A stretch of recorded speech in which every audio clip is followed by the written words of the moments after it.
জানি দিন দিন মায়ের বয়স বাড়ছে। মা দাঁড়িয়ে একটানা রান্নাও করতে পারে না, আর নতুনত্ব কিছু যে করে খাওয়াবে সেটাও মা পারে না। তাও মন মানে না দেখে নিজের মতো করে চেষ্টা করে। ওই আমাদের একটু একটু হাতের কাছে সব কিছু জোগাড় করে দিতে হয়, এই আর কি। তো মা যদি সেই ভরসাটা দেয় সেইটুকু করতে আর কি বলো। তো ব্যাপারটা হচ্ছে এইরকম, প্রতি বছর এই তালের সময় করে মায়ের কাছে আবদারটা কিন্তু আমাদের দিন দিন বেড়েই যাচ্ছে।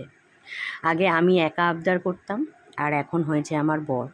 সেও তাল নিয়ে এসে মাকে এসে বলে, মা একটু তালের বড়া বানাবেন। ব্যাপারটা এখন এইরকম দাঁড়িয়েছে। আর আবদার করলে মা রাখবে না সেটা কোনোদিনই হয় না।